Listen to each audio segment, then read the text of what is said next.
Hi everyone, thank you so much for coming along to our 4Skills YouTube platform to watch this information, advice and guidance session about putting together your CV.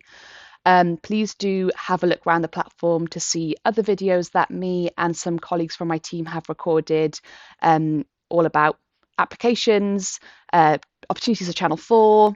You can hear from some teams from across the channel, have a look around.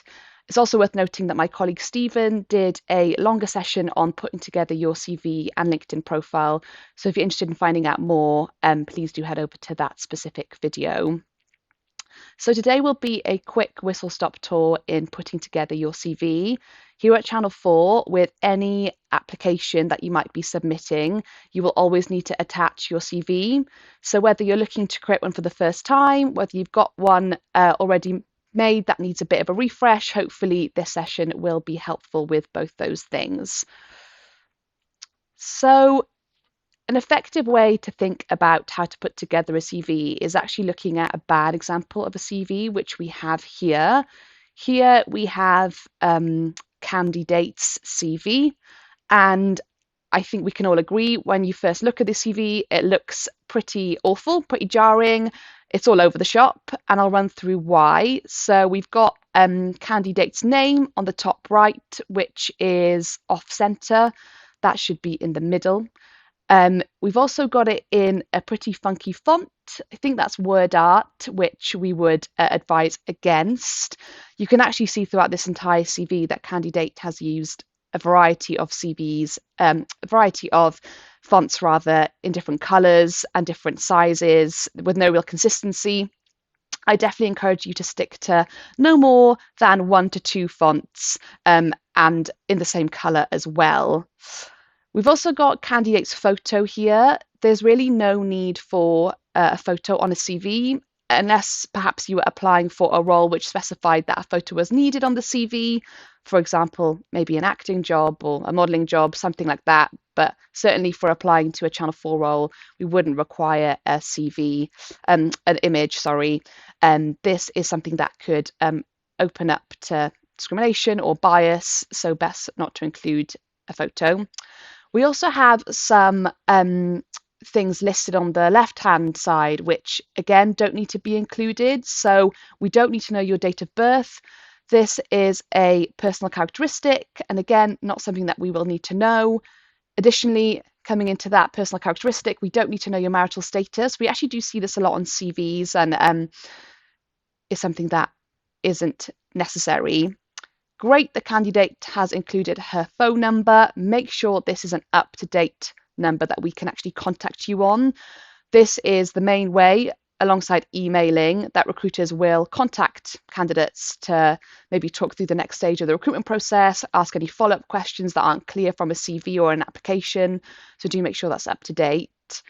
We've got candidate's address here. She's included her entire address, which isn't really necessary. It's not as if we'll be sending you anything via post. It is helpful for recruiters to know which city you're based in, so we know that you have the correct right to work and that you're in a commutable distance from the office. But again, I would just include the city and probably discourage you from including the entire address. Like I said, it would be great if candidate could include an email, because this is typically the way most recruiters get in touch with candidates. So that should be included. If we then go down to work experience, you might not be able to even see that. Candidates included it in a lovely yellow colour, again in an interesting font, which really doesn't stand out off the page. So again, coming back to making sure that the font and the colours are consistent.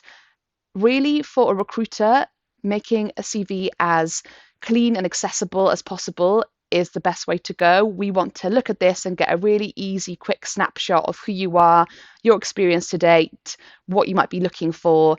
And with Candy's current CV, it's quite hard to read and decipher, which would immediately be very off-putting to a recruiter. We've got Candy's example of her work experience here. She was a customer assistant at Tesco. She's included the dates, which is good. Typically on a CV, we would encourage you to include your work experience in chronological order. So the last thing that you've done would be at the top. There are some different ways of approaching this. Some recruiters might suggest that you put the experience most applicable to the job that you're applying to at the top. So, say, for example, you were applying for a sales role at Channel 4 and you had some sales experience, working in a call center, then that could maybe go at the top so that immediately grabs the recruiter's eye. But for the most part, for a kind of a standard CV template that would be good for you to have on hand, we probably recommend chronological order. Now, Candy has listed some responsibilities she had whilst working at Tesco. So it's good to know these. So Candy stacked shelves, she helped customers. But what she's failed to do is really elaborate on this experience. So we know the responsibility she had, what she was doing, but she hasn't given us much more. So we don't know from the way Candy's written this here that she's actually very good at her job. So you definitely need to elaborate when it comes to this section. Shortly, we'll be moving along to an example of a good CV, and that will show you how you can build on these responsibilities that you have in a role to really demonstrate to a recruiter that you're a fab employee that really has stood out to your employer. A CV is kind of a quick snapshot, a way for you to show off your skills and experience. So it's really important to really show off with these skills and experiences that you have developed. So an example of a bad CV there, and typically we don't see ones like this, but candidates do tend to make one or two mistakes that have been demonstrated in Candy's CV. And like I said, for a recruiter, it's just really important that we have a very clear and accessible CV that will give us a really good quick overview of everything that you've done so far that will make you an applicable candidate for the role you're applying to. So now we move on to a good version of a CV. So we can already see candidates' new and improved version here. And immediately, hopefully, you can see that it's a much cleaner CV. So we start off with candidate's name, front and center, really clearly located there. And we've got lines that break up the different sections of the CV. So again, making it to the recruiter's eye much clearer and broken down in a really kind of effective way. In the second section, we have candidates' personal details, only the necessary ones that we need to see. So we've got hopefully an up-to-date phone number and candidate's email address. So these are great because these are very much how we like to get in touch with candidates, never by address, like I said earlier. We've also got candidates' base. We've got London flagged there, showing us that she most likely has the right to work and that she might be applying for a London role or a role where she can commute from London too.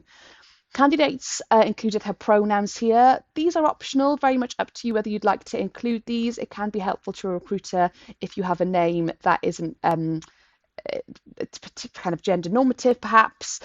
So feel free to include these should you like to. We then move on to candidate's summary, a bit of a blurb about who she is, what experience she's had.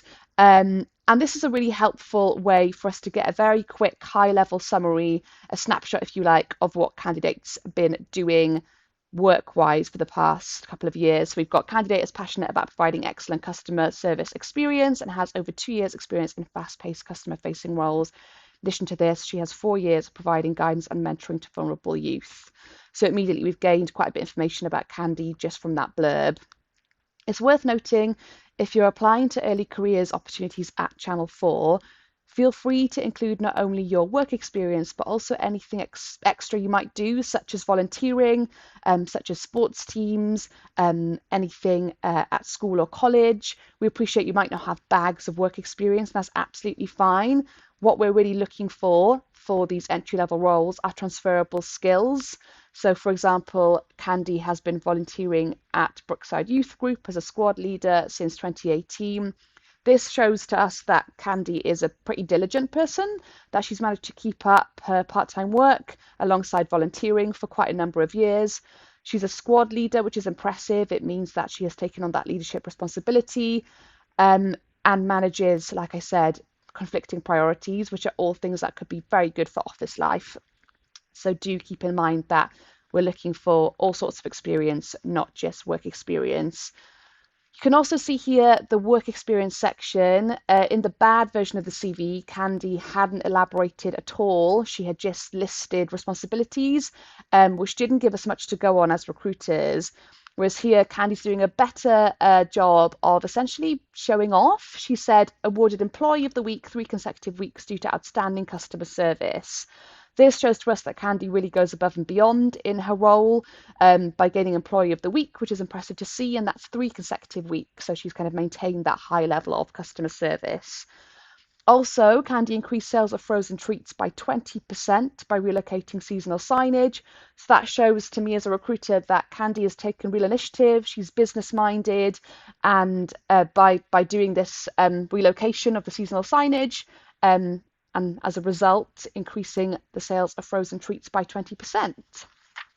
Something we suggest you do to really get the most out of how you sell your roles and responsibilities is using the model I achieved X by doing Y, resulting in Z.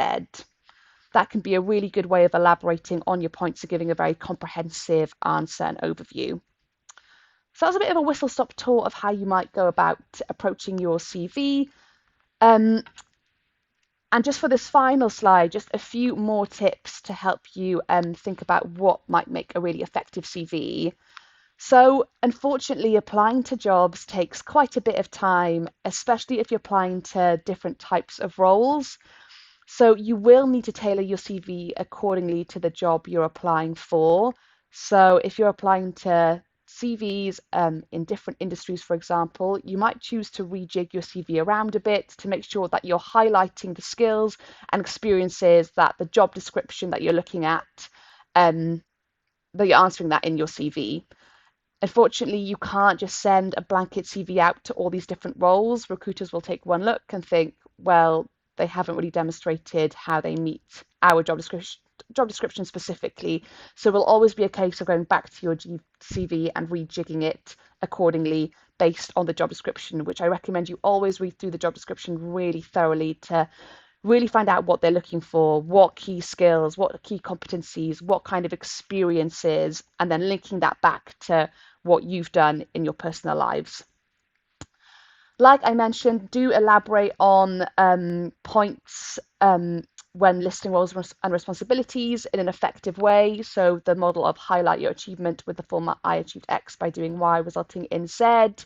It's just a really foolproof method of just expanding on the roles and responsibilities that you've had in a way that will make the most out of that bullet point. There's no need for a CV to be more than 2 pages long. It really is a snapshot of what you've been up to. It doesn't even need to be 2 pages if you can't fill that. I think that's maximum. 1 page is absolutely fine as well. So please don't feel the need to write reams and reams and reams, because actually that means it's not concise, and you're probably waffling, which is something recruiters don't like to see. If you're starting from scratch and you just feel a bit overwhelmed with it all, do look online. There are so many templates of CVs to be found, so it can be a really helpful starting point. We definitely recommend that you take advantage of your peers, friends, family members, careers advisors, teachers. Ask someone to have a look through your CV. I think sometimes when you're looking at something for a long time and time again, you can often miss out silly mistakes. And it's really important that your CV is clean, clear of any errors or grammatical errors. So do get someone to proofread your CV for you. That can be really helpful. And then we finally recommend that you save your CV as a PDF. Sometimes if you submit your Word document to a careers website when applying for a role, it can move things around, which can be very annoying. So if you save it as a PDF format, you're confident that when you submit your CV, things won't move around and it will stay in place, which is great, especially when you put a lot of time and effort into formatting it correctly and making sure it's really clear for that recruiter. So that was a really whistle-stop tour into things to consider when either creating your CV or refreshing your CV.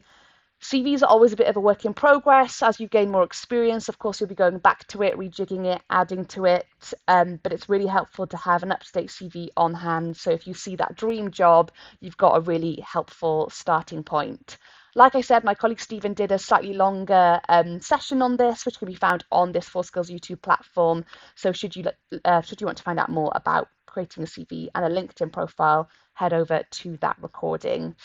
Thank you so much for watching, and good luck with creating your CV.